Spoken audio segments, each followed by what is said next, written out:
ক্ষেত্রে কোনো দলীয় দৃষ্টিকোণ দেখা হয় না। এখানে আমাদের কৃষি মন্ত্রণালয় ইউনূস সাহেব, আমিও নিজেও বলতে পারবো না ওই 2000 যে কৃষক কে কাট পাচ্ছে আমিও বলতে পারবো না। এইখানে তারা বিভিন্ন ভাবে 3 স্তরে যাচাই বাছাই করে সেইখানটা নির্ধারণ করেছেন কে কে কোন ক্রাইটেরিয়া পেতে পারে। ঠিক তদ্রুপ ফ্যামিলি কার্ডের ক্ষেত্রে আমি আজকে মেসেজ দিতে চাই, ফ্যামিলি কার্ড ইতিমধ্যে উদ্বোধন হয়েছে।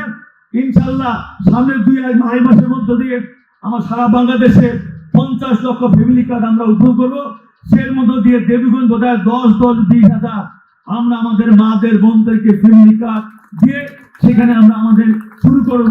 এবং সেই ক্ষেত্রে কিন্তু কোনো দলীয় দৃষ্টিকোণ দেখা হবে না, কোনো ধর্ম বর্ণ দেখা হবে না, যার পাওয়ার যোগ্য তাকেই আমরা প্রদান করব। যে শিলাবৃষ্টি হয়েছিল, আমি সেই দিন ভোরবেলা ছুটে গিয়েছিলাম ময়দান দিকে, কিছু এলাকায় দেখে আসছিলাম কিভাবে আমাদের সাধারণ মানুষের ইটের ঘর ফুটা হয়ে গেছে, মরিচ ক্ষেত, বাদাম ক্ষেত সহ ভুট্টা ক্ষেত সহ নিমিষে শব্দ মাটির সঙ্গে বিলীন হয়ে গেছে।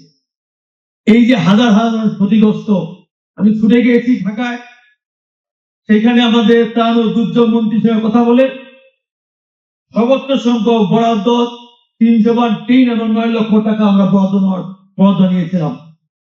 ওই শিলাবৃষ্টি এখন কোন দল বুঝে নাই, কোন ধর্ম বুঝে নাই।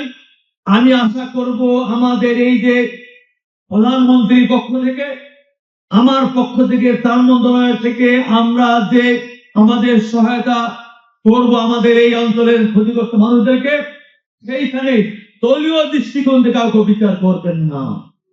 যারা পাওয়ার যোগ্য, যারা ক্ষতিগ্রস্ত, সেই মানুষটাই যেন আমাদের এই সামগ্রীটা পেয়ে উপকৃত হতে পারে, এইটা আপনাদের কাছে করজ করে আমার নিবেদন।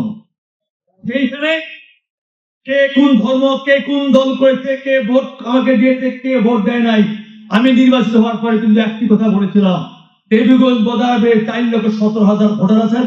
আমি মনে করি প্রত্যেকটি ভোটার আমাকে ভোট দিয়েছেন, প্রত্যেকটি ভোটার আমি প্রতিনিধি।